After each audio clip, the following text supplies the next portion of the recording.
안녕하세요. 생생법률쇼 진행을 맡은 김도희입니다. 매주 화요일 생생법률쇼에서는 생활 문화 이슈를 짚어보고 분석하는 시간 함께 하는데요. 권상희 문화평론가 나와 계십니다. 어서 오세요. 안녕하세요. 반갑습니다. 평론가님, 요즘에 날씨가 너무 좋잖아요. 그렇죠. 어딜 가도 정말 이 날씨 때문에 행복해질 수 있는 그런 날들인 것 같아요. 혹시 좀 추천해 주실 만한 그 좋은 곳 있을까요? 최근에는 제가 먼 데는 못 갔는데 이 수도권에서 가까운 데 나가려고 계획하시는 분들 중에서는 강화에 있는 성모도 가시면 어떨까 싶어요. 여기는 사실 가을에 가셔도 좋을 것 같긴 한데 지금 이 시기에 가도 예쁜 풍경들 그리고 바다도 함께 보실 수 있기 때문에 먼 데까지 갈 만한 여유, 시간적인 여유가 없는 분들은 가깝게 강화 성모도 가시면 어떨까 추천을 해드립니다. 네, 저도 갑자기 이제 여기 몸은 스튜디오에 있는데 마음은 좀 저기 바다 앞으로 네. 가고 싶다는 좀 생각이 드네요.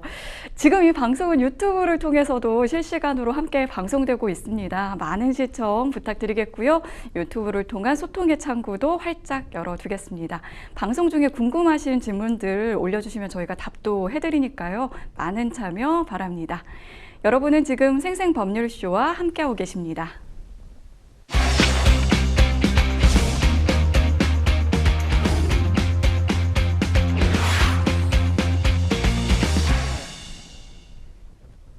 첫 번째 코너는 생생 코멘트입니다. 생생 코멘트는 각 분야에서 화제가 되고 있는 말은 무엇인지 그 인물들과 이슈를 주제로 저희가 살펴보는 코너인데요.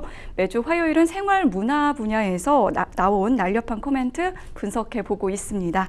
자, 첫 번째 생생 코멘트, 누구의 어떤 말인지 만나보시죠. 살다 보니까 사라지더라. 오, 굉장히 좀 깨달음이 있는 말인데요. 누구의 말일까요?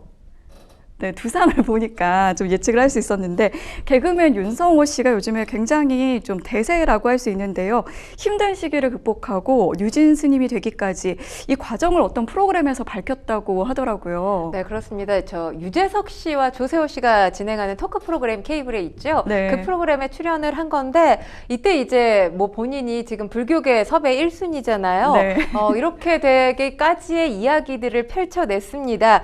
화제의 DJ인과 관련해서 그러니까 불교계에서 먼저 제안을 했다고 합니다. 불교계에서 먼저 네. 제안을 주신 거군요. 지난해 처음 연등회 때 무대에 올랐다고 하는데요. 사실 그때 폭발적인 반응을 보고 깜짝 놀랐다고 합니다. 그런데 요즘에는 화제가 되는 무대들이나 화제가 되는 현장에 분명히 촬영하는 분들이 계시잖아요. 이게 이제 SNS를 타고 밈으로 전파됐던 거죠. 이 밈 제목이 어떤 거냐면 불교 나만 빼고 지들끼리 재밌는 거 다 하네, 이런 제목이었다고 합니다. 네. 이게 널리 퍼지면서 이제 많은 사람들에게 관심을 받기 시작했고요. 저희가 지난 시간에 다뤘던 적이 있잖아요. 네네. 불교 박람회에서 또 한 번, 그러니까 한마디로 텐션이 터졌다라고 볼 수 있는 거죠. 텐션이 터지면서 이렇게 TV에까지 출연을 하게 된 건데요.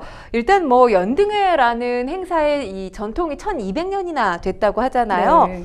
조계동에서 젊은 MZ세대를 포용하기 위해서 하나의 방안으로 마련을 해서 무대에 쓴 건데 뭐 그 방안이 굉장히 좋은 성과를 거두고 있지 않나, 이런 생각을 해봅니다. 네. 그래서 이제 굉장히 상승세가 뚜렷하고 지금도 대세인데 더 잘 나가고 있다는 그런 느낌이 들어요. 그런데 이 인기가 그냥 얻어진 게 아닌 것 같더라고요. 네, 그렇습니다. 굉장히 많은 것들, 여러 가지 것들을 늘 준비하면서 노력하면서 살아왔다는 걸 그 토크쇼를 보면서 알게 됐는데요. 왁싱도 배웠다고 해요. 네, 저도 보고 깜짝 놀랐어요. 유튜브 컨텐츠를 위해서 왁싱을 배웠는데 그냥 컨텐츠에서 일회성으로 소모되기 위해서 왁싱을 단순히 배운 게 아니었습니다.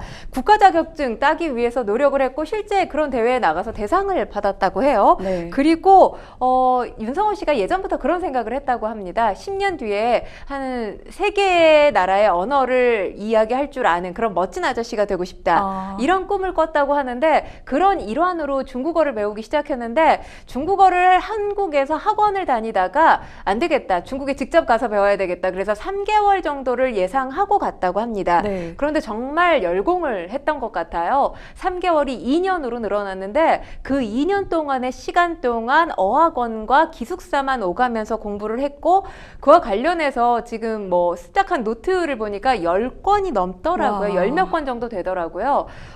그리고 그때 프로그램에서 잠깐 이제 윤성호 씨가 중국인과 대화하는 모습이 나왔거든요. 네. 발음도 상당히 좋을 뿐만 아니라 상당히 유창합니다. HSK 5급 을 갖고 있다고 해요. 그래서 중국인들이 보면 중국 사람인 줄 아는 경우도 많다라는 이야기를 하는데 네. 사실 우리가 뭔가를 배울 땐 어떤 목적을 가지고 배울 때가 있잖아요. 그렇죠. 이거 어디에 써먹을 그렇죠. 거라는 생각을 갖고 배울 네. 텐데. 특히 성인이 돼서 영어가 아닌 제2외국어를 배운다는 게 쉽지 않은 일이었는데 윤성호 씨가 중국어를 배우겠다고 생각했을 당시에 아무 목적이 없었다고 합니다. 그런데 지금에 와서 목적이 생기게 된 것이 윤성호 씨가 얼마 전에 대만에 가서 이 디제잉 퍼포먼스를 네. 벌이지 않았습니까? 대만 하면 정통 중국어를 쓰는 국가잖아요. 7월에 다시 한번 가서 공연을 한다고 하는데 이제 정말 목적이 제대로 생긴 것이 된 거죠. 그리고 디제잉 역시 왜 개그맨들한테 사회 부탁을 많이 하잖아요. 네. 근데 그 자리에 서지 않으면 사실 생계가 위험할 수도 있다라고 합니다. 그걸 대신해서 디제잉을 배웠던 건데 이제야 빛을 보고 있는 거죠. 야, 근데 뭐든 진짜 이렇게 마음을 먹으면 끝장을 보는 그런 성격이 아닌가 이런 생각도 드는데 그런 윤성호 씨도 상당히 이 코로나로 인해서 힘든 시기를 겪었다고 하더라고요. 중간에 잠깐 그 말을 잇지 못하고 네. 울컥하는 그 장면에서는 저도 좀 마음이 좀 짠했는데 네. 어떻게 보셨나요? 그러니까 사실 우리가 왜 요즘에 TV를 보면서 워낙 여러 컨텐츠들을 보다 보니까 유명인이 나와서 눈물을 흘린다고 웃음을 웃는다고 그렇게 그게 다 진정성 있게 느껴지지 네. 않는 경우들이 많잖아요. 네, 그렇죠. 윤성호 씨가 울컥하면서 말을 잇지 못하는 모습 보는데 사실 저도 상당히 울컥했어요. 근데 이게 내가 감정 과잉인가 싶어서 유튜브 댓글들을 봤거든요. 네. 유튜브 댓글들을 보니까 저 같았던 분들이 상당히 많으시더라고요. 코로나 시기 뭐 누구나 힘들었지만 이때 정말 일이 없었다고 합니다. 그런데 이제 지난해 코로나 시기가 거치면서 이제 본격적으로 시작해보자. 그래서 유튜브 컨텐츠를 열었다고 해요. 수입이 없는 상황에서 계속 투자의 개념으로 컨텐츠를 열었고 반응도 나쁘지 않았다고 합니다. 그리고 뭐 이메일로 광고 문의가 오기도 했었는데 어느 날 아침에 일어나 보니까 해킹을 당해 있었던 거예요. 맞아요. 예. 그리고 나서 아예 그 컨텐츠 자체가 사라졌다고 합니다. 뭐 윤성호 씨가 비유하기를 가게를 차렸는데 어느 날 가게 주인도 모르게 가게가 없어진 거 이런 꼴이 돼버렸다라는 거죠. 이때 정말 멘탈이 심하게 무너졌다고 합니다. 아무도 만나기 싫었다고 하고요. 눈뜨기 싫었다라고 하는데 사실 살면서 꽃길만 걷는 사람은 세상에 아무도 없잖아요. 네, 그렇죠. 그러다 보니까 이런 상황이 상당히 많은 사람들한테 감정이입을 하게 만드는 상황이지 않나라는 생각을 하면서 봤는데 그때 그런 생각을 했다고 해요. 내가 얼마나 잘 되려고 이렇게 힘든 걸까? 맞아요. 생각의 전환 아닐까 싶어요. 내가 도대체 뭘 잘못했길래 이렇게 힘든 걸까? 이렇게 생각하는 사람들이 많은데 내가 얼마나 잘 되려고 지금 이렇게 힘든 걸까라고 생각을 하면서 술, 담배 다 끊고요. 운동을 시작했다고 합니다. 네. 그러고 났더니 서서히 일이 들어오기 시작했고 마침내 이제 뉴진 스님으로 일약. 그러니까 사실 제1의 전성기가 개그 콘서트에 출연했던 빠꼬 네네네. 캐릭터를 연기할 때였잖아요. 하지마 막 이러는 그렇죠. 거였는데 근데 그 제1의 전성기를 넘는 제2의 전성기를 맞이할 수 있게 됐고요. 어르신들이 이제 살다 보니까 사라지더라 이런 얘기 입버릇처럼 하시잖아요. 본인도 이제 그 이야기를 하더라고요. 어려운 시기를 다 겪고 나니 그 시기 살다 보니까 사라지더라. 그러면서 지금 굉장히 뭐 영광된 순간들을 맞이하고 있지 않습니까?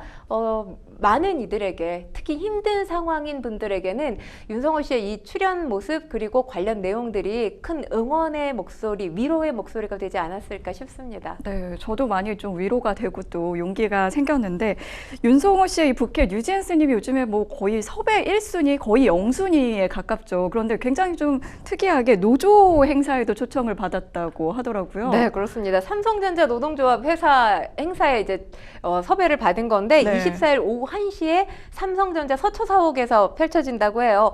아무래도 뭐 요즘 가장 핫한 분이니까 뉴진 스님 출연이 결정됐기 때문에 뭐 주목도가 상당히 커지지 않을까 싶은데 사실 아까 제가 대만 말씀을 드렸지만 6월에 또 홍콩 마카오에서 이 디제잉 공연이 펼쳐진다고 합니다. 뭐 사실 이 부처 핸즈업을 외치면서 K불교 알리기에 굉장히 열을 올리고 있지 않습니까? 그래서 어찌 보면 우리가 K 컨텐츠 여러 가지들을 얘기하고 얘기하고 있는데 뉴진 스님의 K불교 알리기도 한류 붐을 조성하지 않을까 이런 기대 조심스럽게 해봅니다. K불교라고 하니까 또 굉장히 좀 이렇게 저희 자부심이 좀 올라가는 그런 느낌이 드는데요. 마지막으로 뉴진 스님의 이유 있는 열풍 뭐라고 보시나요? 일단은 사실 보통의 이제 개그맨들이 부캐로 활동을 많이 하잖아요. 네. 유재석 씨, 김신영 씨 부캐로 상당히 인기를 얻기도 했는데 그와 좀 차별된 부캐라는 생각이 듭니다.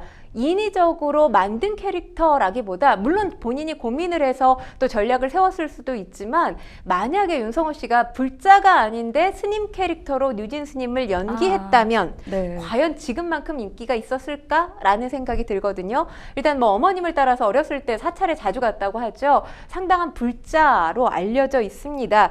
뭐 그리고 지난 시간에 저희가 말씀을 드렸지만 이 뉴진 스님도 본명이잖아요. 네네. 그냥 만든 캐릭터명이 아닙니다. 여기서 오는 진정성이 분명 대중에게 크게 다가갔을 가능성이 있다라고 보여지고요. 그리고 일단 모습은 스님 그 자체예요. 그런데 그렇죠. 이 모습을 과감하게 깨지 않았습니까? 그러니까 뭔가 형식과 그동안의 권위가 있었다면 이 형식과 권위에서 과감하게 탈피한 모습, 해탈한 모습이 대중들에게 크게 어필하고 있는 게 아닌가. 신나는 모습으로 대중과 소통하는 모습이 가장 뭐 큰 강점이라고 볼 수 있죠. 이 강점이 작용하면서 뉴진 스님의 인기가 상당히 높지 않나라는 생각이 들고요. 요즘에 뭐 MZ세대들은 이 종교, 스트레스 푸는 하나의 창구가 되길 원한다고 하잖아요. 그런 측면으로 본다면 확실하게 그런 창구 역할을 윤성호 씨가 제대로 해주고 있지 않나 싶습니다. 네, 굉장히 이제 친근한 불교 이미지를 만드는데 공을 세우신 윤성호 씨, 앞으로도 K불교를 더 널리 알리고 지금의 대세를 쭉 이어갔으면 좋겠다는 생각이 들었습니다. 자, 이어서 두 번째 생생 코멘트 만나보실까요? 이 없으면 잇몸으로. 이건 좀 뭔가 좀 비장한 강한 의지가 느껴지는 발언인데요. 누구의 말일까요? 네. 아역 배우로 데뷔해서 60여 년간 예술인으로 살아온 배우 송승환 씨의 근황이 좀 전해졌습니다. 오랜만에 좀 코미디 연극으로 무대에 서신다고요? 네, 연극 웃음의 대학 지금 공연 중에 있습니다. 일본 작품인데 어떤 내용인지 간략하게 말씀드리면 이 1940년대 전쟁 상황이었잖아요. 이 전쟁 상황이라는 이유 때문에 이 사람들에게 웃음을 주는 희극을 없애려는 냉혈한 이 검열관이 있습니다. 그리고 웃음의 사활을 건 극단이 바로 웃음의 대학이라는 극단인데요. 여기에 전속 작가 이 두 사람이 펼쳐 보이는 7일간의 해프닝을 담은 2인극입니다. 지금 화면으로 나오고 있는 지금 저 화면에 작품입니다. 보이죠? 예. 네, 송승환 씨 웃음은 불필요하다 여기면서 희극을 없애려고 하는 검열관 역할을 맡아서 연기하고 있는데요. 더 늙게 되면 검열관 역할 못할 것 같아서 출연을 결심했다라고 합니다. 예상할 수 없는 서사전개 로 희곡 자체가 가진 가장 순수한 웃음을 선사하는 작품인데요. 이 단 2명의 배우가 무대를 꽉 채웁니다.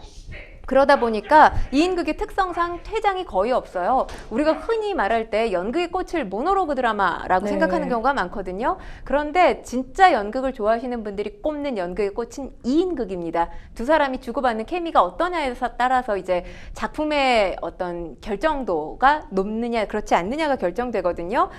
사실 등퇴장 없이 무대에 계속 이게 지금 제가 알기로 한 100분 정도 되는 공연으로 알고 있어요. 네. 100분을 서 있는다는 게 어마어마한 에너지와 집중도를 필요로 하거든요.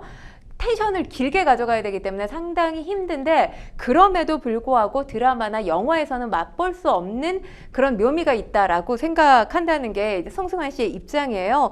뭐 단둘이 퇴장 없이 하기 때문에 집중도도 크고 이게 또 이제 스트레스가 되긴 하지만 연기를 즐길 수 있는 또 측면이 있다. 이렇게 목소리를 냈습니다. 네, 오랜만에 이제 현장에 서서 굉장히 생동감이 느껴지는 그런 인터뷰를 하시는 걸 본 적이 있는데 그런데 사실 이게 말씀하신 것처럼 2인극인데 2명이서 이제 그 거의 100분 가까이를 하다 보니까 그 대사량도 상당할 것 같고 좀 부담이 될 것 같은데 실제로 제가 알기로는 송승환 씨가 평창 동계올림픽 이후로 좀 시력 저하가 있었고 네. 지금 망막 색소 변성증이라는 지금 그런 지금 질병을 앓고 있는 걸로 네. 알고 있는데 이거가 상당히 굉장한 도전이지 않았을까 이 작품을 맡는다는 게 그런 생각이 좀 들거든요. 네, 그렇습니다. 사실 지금 송승환 송승환 씨의 상황이 완전히 실명된 건 아니고 네. 형체는 대략적으로 보인다라고 합니다. 그러니까 형태의 그냥 그 느낌만 좀 그렇죠. 느껴지는 정도라는 네. 거죠. 과거 다수의 방송에서 이제 시력을 점차 잃어가고 있다라는 목소리를 낸 적이 있는데요. 이게 사실 배우로 활동하고 또 송승환 씨가 유명한 기획자, 제작자이기도 하잖아요. 상당한 핸디캡인데 배우의 얼굴이 보이지 않기 때문에 귀로 집중을 한다고 합니다.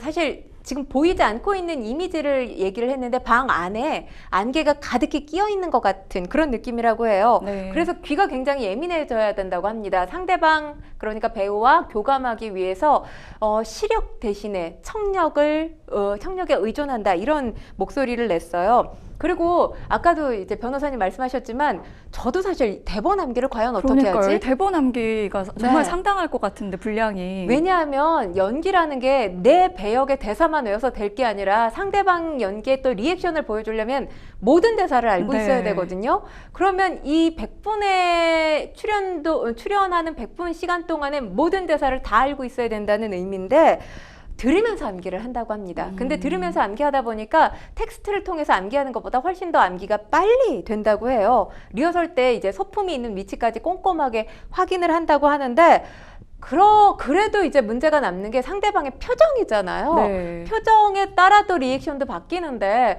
그 부분도 저는 사실 궁금했었는데 그럴 경우엔 지금 형체를 볼 수 있는 상황이라서 가까이 다가가서 본다고 합니다. 네. 그래서 이 상황에서 이런 표정을 짓는다 기억해뒀다가 연기를 한다고 해요. 그러니까 시력을 잃은 대신에 청력과 기억력에 의존해서 연기를 한다, 이런 목소리를 냈는데 이렇게 열정적으로 연기를 할 수 있는 원동력이 사실 눈이 제대로 보이지 않으면서 시력이 과거와 달라지면서 은퇴해야 되지 않나, 이런 고민도 했었다고 해요. 네, 그런 고민이 있으셨을 것 같아요. 그렇죠. 예. 그런데 그럼에도 불구하고 본인이 하고 싶은 의지가 상당히 강했을 거라는 추정이 얼마든지 가능할 것 같고요. 그리고 좋아하는 일들 하기 위한 방법들을 하나하나 생각해냈다고 하는데 그 방법들을 생각해내는 과정도 또 즐거웠다고 합니다. 아유, 정말 배울 점이 많은 것 같습니다. 그런데 이제 송승환 씨한테 좀 에피소드가 여러 가지가 있겠지만 문화체육관광부 장관 제의를 받은 적이 있다고 하더라고요. MB 정부 때 이 제안을 받았거든요. 네. 송승환 씨가 2018년에 한 언론과 인터뷰를 가진 내용이 제가 어저께 찾아봤는데 네. 보니까 인생에서 잘한 3가지가 연기를 하기 위해서 대학을 중간에 그만둔 것, 네. 그리고 세계 시장에 도전해야겠다는 생각으로 난타를 만든 것, MB 정부 때 문화체육관광부 장관 자리를 고사한 것, 이렇게 3가지를 뽑았습니다. 네. 정치계와 인연이 닿는 걸 상당히 경계했다고 하는데 지금도 그런 얘기예요. 청바지 입고 운동화 신고 재미있는 일, 내가 하고 싶은 일 하는 게 즐겁지 않겠느냐. 권위적이고 제도권 안에 있는 것 자체가 본인 체질과는 맞지 않는다라는 목소리를 냈습니다. 정말 이제 알수록 더 멋진 분인 것 같다라는 생각이 듭니다. 송승환 씨가 유튜브 채널도 또 운영하고 있다고 하는데 정말 이 모든 걸 다 어떻게 하나 싶어요. 그러니까 그 자체가 정말 열정이 있으니 가능한 일이 아닌가. 그리고 그 열정을 통해서 내가 하고자 하는 일에 대한 방법을 아까도 말씀드렸지만 하나씩 꾸준히 해나가면서 개척해 나가는 힘을 가지고 있는 분이라는 생각이 들어요. 그래서 지금 혹여 이 장애 때문에 뭔가 내가 해도 될까 주저하는 분들한테는 굉장히 교본이 될 수 있는, 네. 그분 자체가 교훈이 될 수 있는 모습들을 보여주고 있지 않나라는 생각을 합니다. 네, 그렇군요. 이 송승환 씨의 그 원더풀 라이프라는 유튜브 채널도 좀 소개를 해주시죠.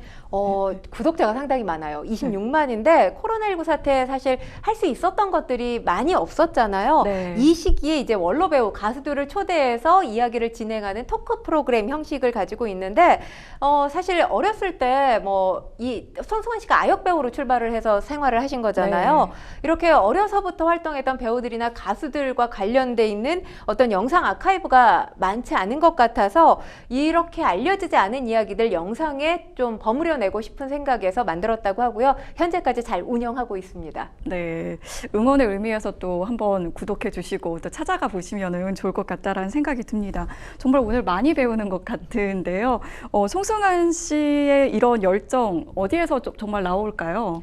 사실 제가 여러 가지 명언들을 좀 찾아봤어요. 이런 분들에 대해서 어울리는 명언이 뭐가 있을까 생각을 해봤는데 네. 뭐 우리가 용기가 대단해 이런 얘기 많이 하잖아요. 네. 두려움을 극복했기 때문에 뭐 용기를 가졌기 때문에 두려움을 극복할 수 있어 이런 얘기들 하는데 사실 두려움 가운데 두려움이 있는데도 행동하는 걸 용기라고 하더라고요. 저도 이 목소리에 동의를 하는데 사실 앞을 보고 몇십 년을 살다가 어느 순간 앞이 보이지 않았을 때 그 깜깜함, 불안함, 두려움이라는 건 말로 표현할 수 없었을 것 같아요. 네. 그럼에도 불구하고 이 터널 속에 갇혀 있지 않고 터널 속에서 뭔가를 하려고 계속 움직였기 때문에 대중 앞에서 이렇게 좋은 모습들을 계속 보여주실 수 있는 게 아닌가 생각합니다. 네, 개그맨 윤성호 씨 그리고 송승환 씨 저희가 정말 많이 배우는 것 같습니다. 자, 이어서 세 번째 생생 코멘트 만나보시죠. 강이 똥물. 네, 세 명의 그 실루엣이 보이는데 누군지 알 것 같습니다. 좀 심각한 발언을 해서 논란에 휩싸인 분들이죠.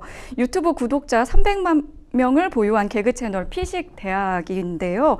경북 영양군을 소개하겠다면서 찍은 영상에서 오히려 좀 지역을 비하하는 발언들을 쏟아냈어요. 네, 그렇습니다. 지금 문제가 상당히 커진 상태고 이 컨텐츠가 내려진 상태입니다. 메이드 인 경상도 시리즈를 지금 계속해서 운영해서 보여주고 있는데 이 컨텐츠들 개그맨 정재영 씨, 김민수 씨, 이용주 씨 아까 보신 그 피식대학의 세 멤버가 경상도 지역 곳곳을 다니면서 홍보하는 그런 컨텐츠예요. 네. 그런데 이번에 논란이 된 컨텐츠는 이게 홍보 컨텐츠인지 지역 BI 컨텐츠인지 알 수가 없을 정도의 내용들을 담고 있습니다. 담겨진 내용들 보면 이 출연진 3명이 한 이 영양에 있는 빵집에 갑니다. 네, 저희 그 영상이 이제 그 네. 마련이 돼 있다니까 영상 한번 먼저 보고 올까요? 네. 영양 첫 번째 음식인데 햄버거 빵 기름 안 해도 돼?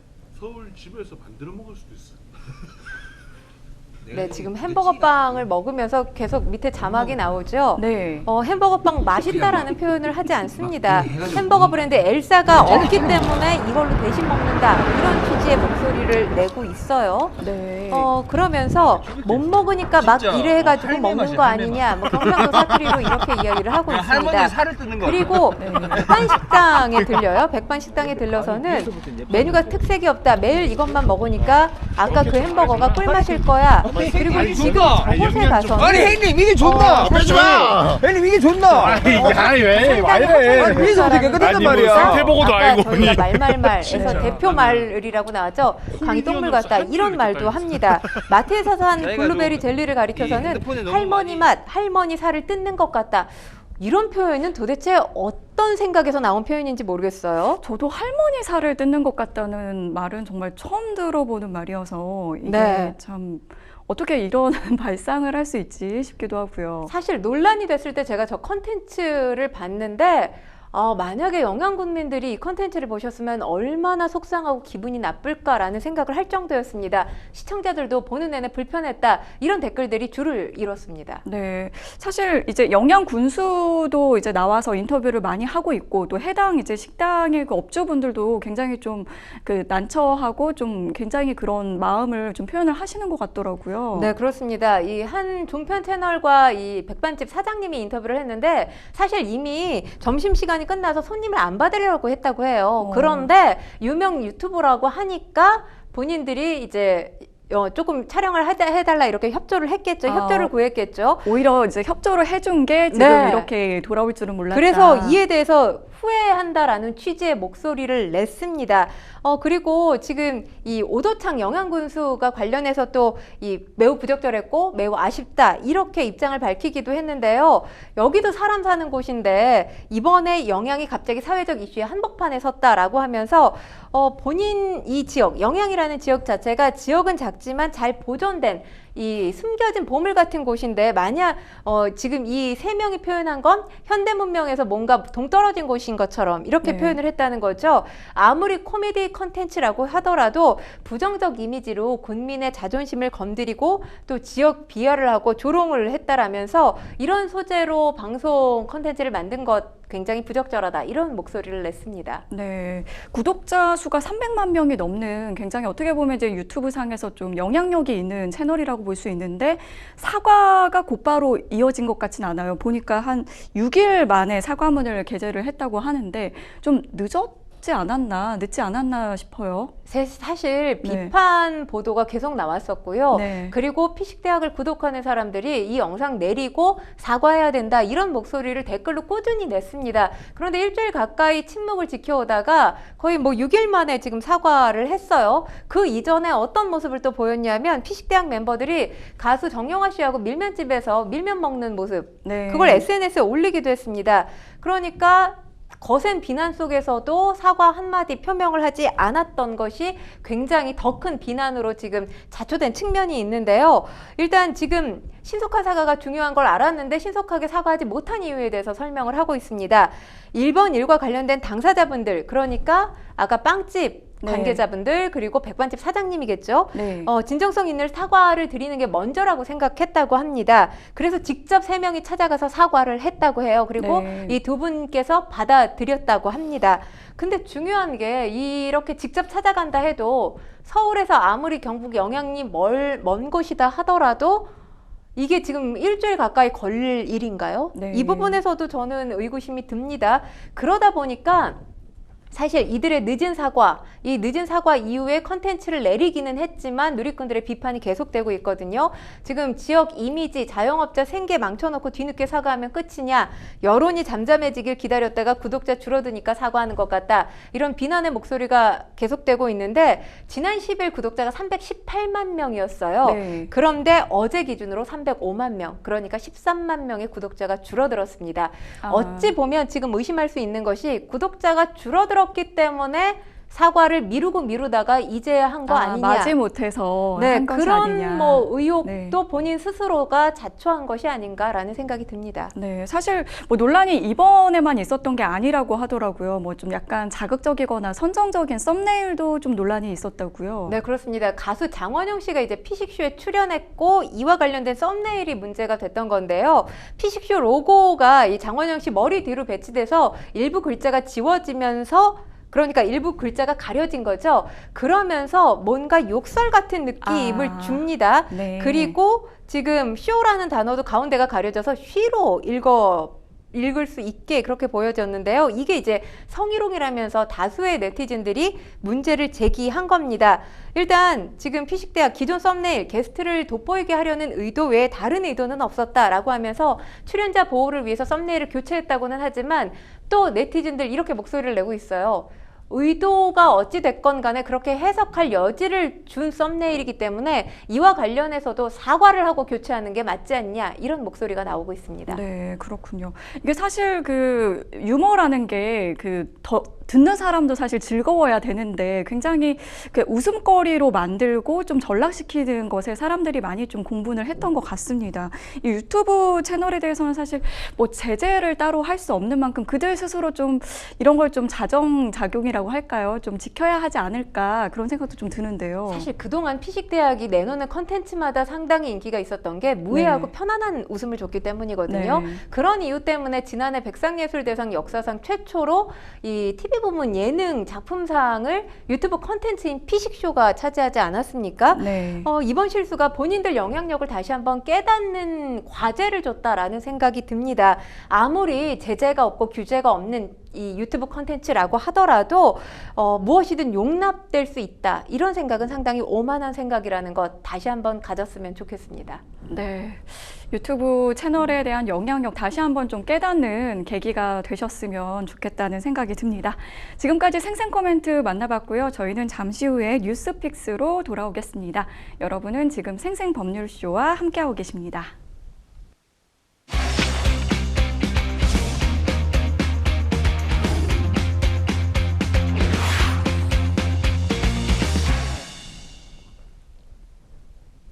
분야별 가장 핫한 소식을 집중 분석해보는 시간 뉴스픽스 시작합니다. 매주 화요일에는 생활 문화 분야 주요 이슈들 짚어보고 있는데요. 오늘 만나볼 첫 번째 주제는 막장에서 사제 모드로 전환, 김호중의 속내는입니다. 네, 가수 김호중 씨 결국 음주운전을 시인을 했습니다. 네, 그렇습니다. 그리고 경찰에 자진 출석하겠다는 입장이 어제 나왔는데 네. 지금 현재 상황을 보면 경찰 조사를 받기 위해서 비공개로 경찰에 출석한 상황인 걸로 전해집니다. 네. 음주운전 혐의와 관련한 지금 조사가 이루어지고 있는 것으로 보이는데요. 취재진을 따돌리고 지하 주차장을 통해서 지금 뭐 조사를 받으러 간 네. 것으로 보입니다. 일단 이렇게 입장이 지금 사실 열흘 만에 입장이 바뀐 거잖아요. 네. 이렇게 입장이 바뀌게 된 것, 구속만은 피해보자. 이런 계산이 깔리지 않았나라는 생각을 하게 됩니다. 만약에 대중 연예인이 이 강제 구인되는 모습이 보여졌을 때 이건 뭐 두고두고 남을 수밖에 없는 이미지 추락의 장면이 되지 않겠습니까? 그러니까 이건 좀 피해보자라는 의도가 있지 않았나라는 생각이 들고요. 일단 사고 발생 열흘이 지나면서 증거인멸 정황 뭐 여러 네. 가지 있죠. 그리고 또 운전자 바꿔치기 정황 이런 다수의 정황들이 드러나면서 구속 가능성 상당히 높다라고 판단을 한 것으로 보입니다. 그리고 경찰의 전방위 압박 수사가 계속되고 있죠. 또 지난 18일 이 국과수에 굉장히 의미 있는 이 판단이 나왔어요. 네. 김 씨가 사고 전 술을 마신 것으로 판단된다. 이런 국과수의 감정 결과가 언론에 보도됐기 때문에 사실 더 이상 이 음주 사실 미루면 안 될 만한 코너에 몰려 있지 않았나라는 생각도 해봅니다. 술을 마셨다고는 했지만 지금 진술이 이렇게 나왔지만 음주운전 혐의 입증이 불확실한 상황인 건 사실이에요. 그런 점을 노린 게 아니겠느냐라는 관측도 나오고요. 또 대리자수도 처음부터 알고 있었다. 이렇게 인정한 것도 교사보다 방조 혐의가 형량을 받을 때 보다 더 낮기 때문에 적기 때문에 이런 부분도 전략적으로 고민한 것이 아닌가 싶습니다. 지금 이제 와서 지금 인정을 하는 것도 어떻게 보면은 이제 좀 전략적인 접근이었을 수 있겠다 이런 얘기를 해주신 것 같은데 정말 그 초기 대응부터 좀 논란이 많았습니다. 그리고 나중에 이제 사과문을 게재하는 것도 직접 사과가 아니라 이 소속사 대표인 그 사촌 형이 사과를 대신 한 걸로 알려졌는데 이게 그리고 이제 자신의 사과문은 자신의 팬카페에만 올렸고요. 이게 좀 적절해 보이지 않아요. 전혀 적절하지 않고요. 네. 사실 오늘 경찰 출석한 것도 저는 이렇게 비공개로 출석하는 거 굉장히 부적절해 보입니다. 네. 왜냐하면 지금 이 사건의 당사자가 누굽니까? 김호중 씨예요. 소속사 대표나 소속사 매니저들이 아닙니다. 본인인데 본인이 직접 대중 앞에 전혀 모습을 나타내지 않고 있어요. 콘서트장에서 모습을 드러낸 게 대중을 향하는 메시지라고 보기는 사실 어렵습니다.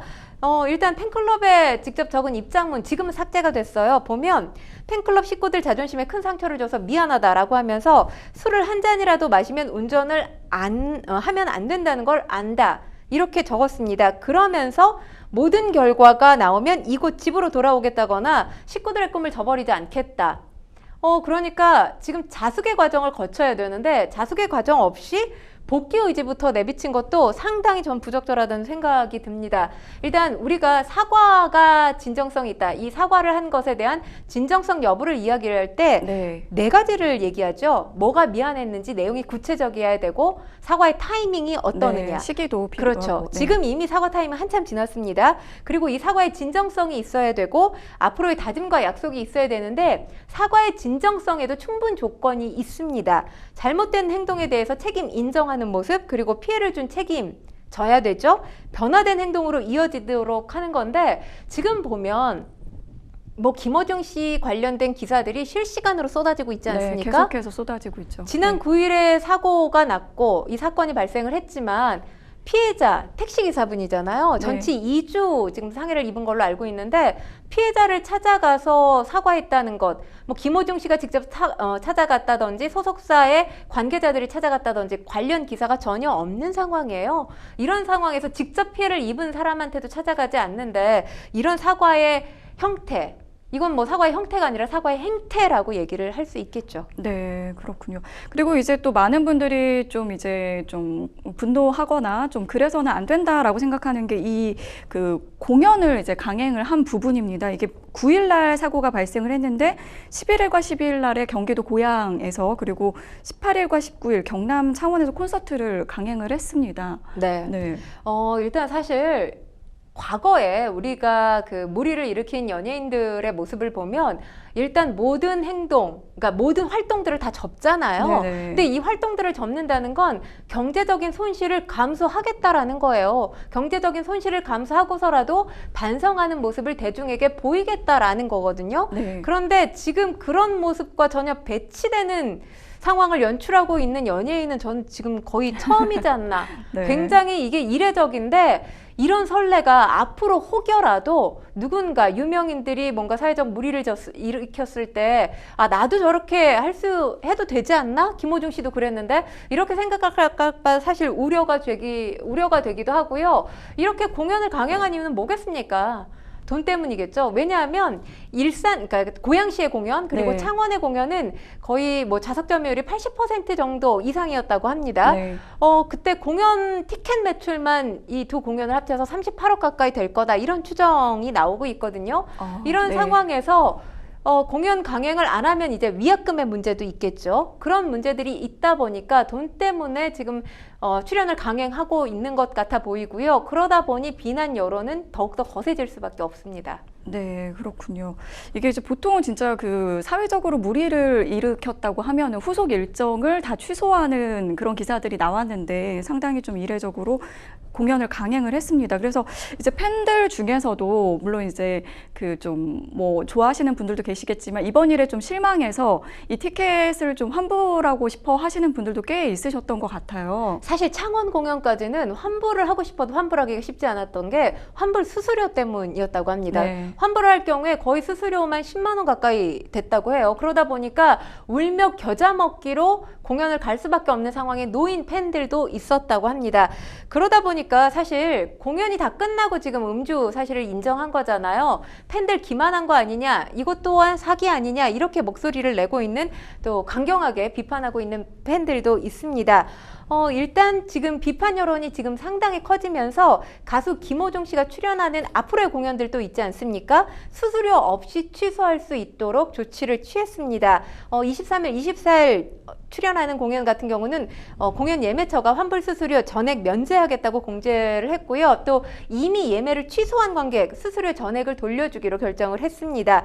현재 지금 23일과 24일 공연 원래는 2만석 좌석이 다 매진됐었거든요. 다 매진된 네, 공연이고요. 이렇게 수수료를 취소해주겠다. 그러니까 수수료 없이 취소할 수 있게 해주겠다라는 보도가 잇따르면서 현재까지 이 취소를 확정한 관객 6천석 이상 객석이 비게 됐습니다. 네, 그렇군요.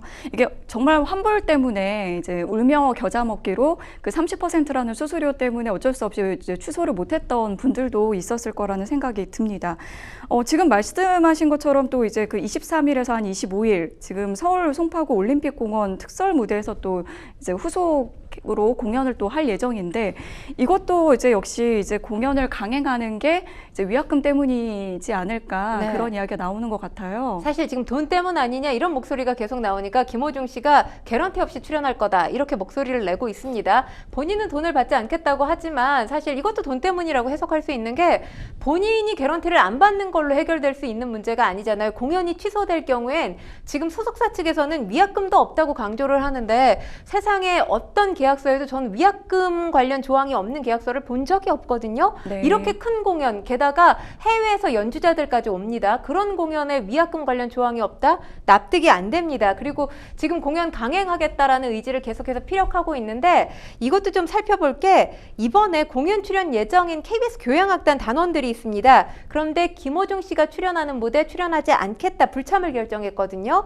김호중 씨가 지금 공연을 강행하겠다는 의지와 무관하게 공연이 무산될 가능성도 있어 보인다라는 지금 후속 보도가 나온 상황이고요. 지금 6월 1일과 2일에 또 김천에서 공연이 예정돼 있습니다. 이 공연 역시 티켓이 전석 매진돼 있는 상황이거든요. 네. 근데 지금 이 환불 수수료와 관련된 방침이 기존과 달라졌기 때문에 이와 관련해서도 대거 이 공연 보지 않겠다, 공연에 대해서 보이콧하겠다는 관객들이 많이 발생하지 않을까라는 생각을 합니다. 일단 지금 저는 뭐 김호중 씨 입장에서는 관객하고의 약속 그리고 공연 관계자들하고의 약속 중요하지 않느냐, 팬들과의 약속 중요하지 않느냐, 물론 중요하죠. 네. 근데 그거보다 본인이 지금 무리를 일으킨 이 사회적 무리를 일으킨 음주 뺑소니 사건의 어떤 중차대함이 훨씬 더 크다는 걸 지금 망각하고 있는 것 같은데 다시 한번 생각을 해야 될 것 같습니다. 공연 6월까지 강행할 경우 그 이후에 김호중 씨의 무대가 또 계속될 수 있을 것인가, 그 부분을 고민해야 되지 않나라는 생각을 해봅니다. 네, 사실 이게 굉장히 중대한 범죄인데 이거를 오히려 이제 은폐하거나 이제 좀 조작하려고 했던 그 시도가 있었거든요. 특히 이제 그 사고 직후에 또 캔맥주를 구입하는 네. 그런 정황이 이제 CCTV에 포착이 됐는데 이게 이제 보통은 이제 음주 운전을 좀 감추기 위한 목적으로 추가로 이렇게 좀 술을 마신 게 아니냐 이런 목소리가 또 있더라고요. 그러니까 교통사고 당시에 술 마신 사실을 부인하거나, 그러니까 이 사고가 발생한 이후에 나는 음주를 했지 사고 전, 그러니까 이 내가 사고를 낸 것에 음주가 큰 영향을 끼치지 않았다라는 취지로 해석할 가능성을 만들었다라고 보기도 합니다. 정확한 혈중 알코올 농도 측정을 어렵게 하기 위한 행위가 아니냐 이런 의혹이 제기됐고요. 그리고 일단 김호중 씨가 사고가 난 이후에 본인 집으로 가지 않고 경기도 구리시 한 네, 호텔로 네, 가지 구리시로, 않았습니까? 네. 그리고 경찰이 계속해서 연락을 했는데 이 연락에 응하지 않고 있다가 17시간이나 지나서 출석해서 음주 측정을 했는데 당연히 시간이 이렇게 지나다 보니까 경찰은 유의미한 결과를 얻지 못했죠. 이 17시간이라는 시간도 음주 측정을 피하기 위해서 잠적한 거 아니냐 이런 의혹이 제기되고 있습니다. 네, 이제 검찰도 좀 나서서 이런 어떤 이제 김호중 방지법이라고 해야 할까요? 이제 음주 사고 이후에 이렇게 법망을 좀 이렇게 빠져나가는 사람들에 대해서 좀 이렇게 대처해야 할 필요가 있다 이런 언급들을 쏟아내고 있습니다. 네, 그렇습니다. 발각을 피할 목적으로 추가 음주를 한 경우에 최대 징역 5년에 처할 수 있도록 도로교통법을 개정하겠다. 이렇게 지금 검찰에서 목소리를 내고 있습니다. 이미 우리나라엔 이런 관련 법안이 없지만 일본과 미국 같은 경우에는 비슷한 법을 만들어서 형사처벌을 강화해 놓은 상태입니다. 이 대검은 특히 지금 이와 관련해서 국회 입법 논의가 제대로 돼 있지 않은 상황이거든요.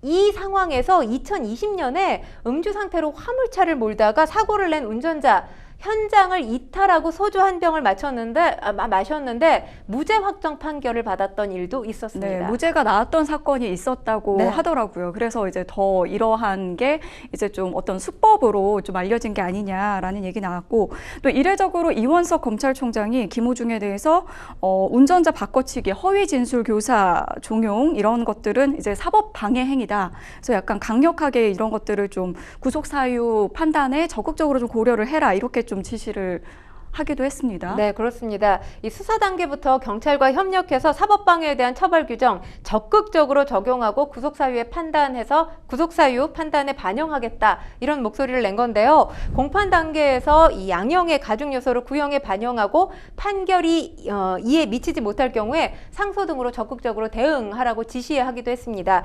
뭐 아무래도 이런 목소리를 낸 것 김호중 씨의 이 뺑소니 사고와 관련된 지시로 해석할 수 있는 부분이겠습니다. 네. 그런데 이제 음주운전을 이제 자백을 했어도 무죄를 받을 가능성이 좀 있다고 하는데 이건 또 무슨 이야기인가요? 사실 음주 상태에서 운전을 했다고 해서 모두 이 처벌 대상이 되는 건 아닙니다. 도로교통법상 운전자의 혈중 알코올 농도가 0.03% 이상으로 확인돼야 음주운전 혐의가 적용되는데 지금 김호중 씨 같은 경우는 0.03% 이상인지 아닌지를 알 수가 없는 상황입니다. 당시에 혈중 알코올 농도 수치 전혀 지금 모르는 거죠. 그러면 지금은 이제 진술에만 의존해서 지금 수사가 진행이 돼야 될 것 같은 그런 상황인 건가요? 그러다 보니까 진술에만 의존할 수는 없잖아요. 네, 그래서 네. 경찰이 이 위드마크 공식을 통해서 음주 입증할 거다. 그러니까 네. 음주 운전한 걸 입증하겠다. 이렇게 목소리를 냈는데 위드마크라는 게 이 마신 술의 양, 음주 시간, 또 체중 이런 걸 토대로 해서 특정 시점에 혈중 알코올 농도를 계산하는 겁니다. 네. 술을 마시면 알코올의 일정량만 혈액에 흡수되고 이 간의 분해 작용에 따라서 혈중 알코올 농도가 감소하게 되죠. 이걸 공식으로 만든 건데 그런데 이것도 이제 당연히 구멍이 있을 수밖에 없습니다. 사람마다 체질도 다르죠. 음주 속도도 다르죠. 또 심지어 그날 뭘 먹었는지에 따라서 이 음주 혈중 알코올 농도가 어떻게 나올지는 알 수 없는 거잖아요. 법원에서 사실 증거로 인정받기가 어렵습니다.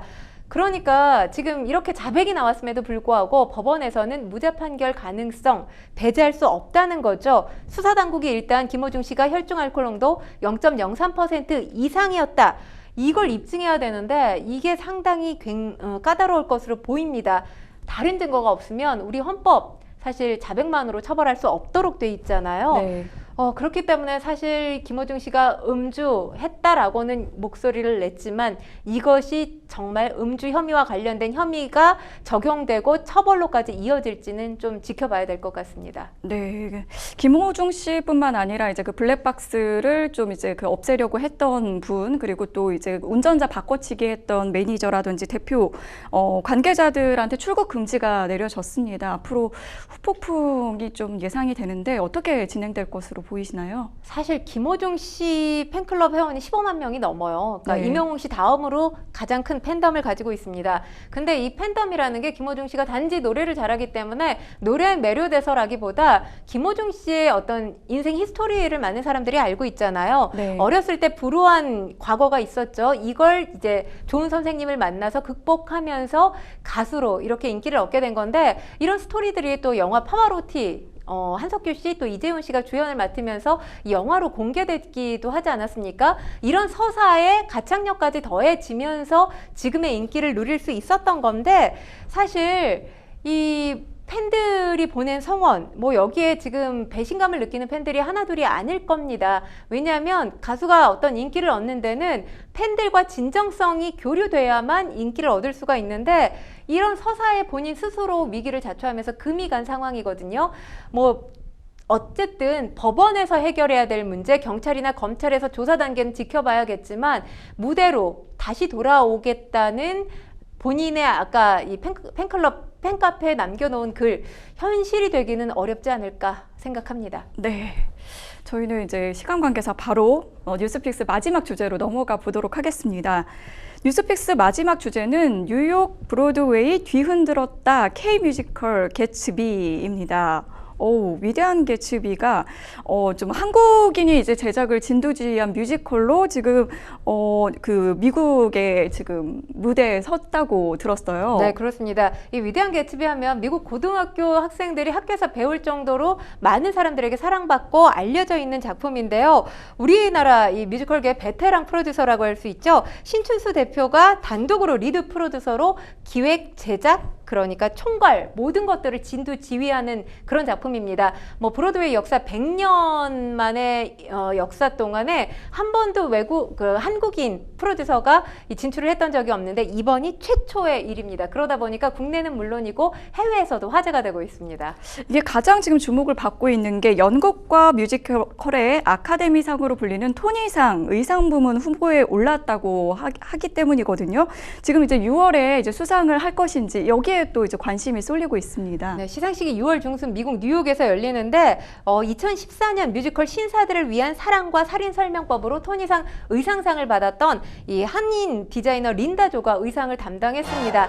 만약에 수상을 하게 된다면 신춘수 대표의 이름, 이 석자가 브로드웨이에서 한층 더 각인될 수 있을 텐데 일단 비평가협회에서 4개 부문에 노미네이트가 됐는데 2개 부문 수상을 했고요.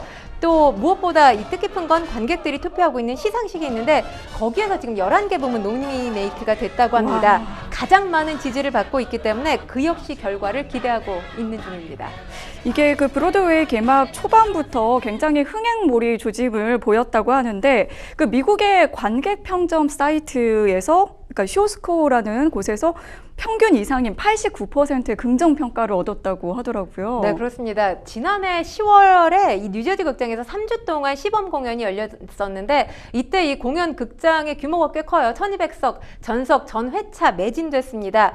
브로드웨이까지 쉽게 올 수가 없죠. 어떤 과정을 거치냐면 트라이아웃 공연이라고 해서 이 검증된 작품들만 브로드웨이 무대에 설 수가 있습니다. 그리고 브로드웨이 공연의 특징이 이 공연 기간이 정해져 있지 않아요. 오픈런으로 공연이 되거든요. 그렇기 때문에 흥행 실적이 나빠지게 되면 무대가 계속될 수가 없습니다. 그런데 현재 반응이 상당히 뜨겁기 때문에 오픈런 가능성 커 보입니다. 네, 그렇군요. 근데 이 그 신춘수 대표가 이게 3전 4기 만에 성공을 했다고 하더라고요. 굉장히 도전이었을 것 같아요. 네, 그렇습니다. 이 작품만 사실 현지 제작진과 3년 동안 기획을 해서 준비해서 무대에 올리게 된 건데 계속해서 사실 실패를 했었어요. 닥터 지바고 등 이 두 편을 브로드웨이 무대에 올렸지만 조기 종영하는 아픔을 맛봤습니다.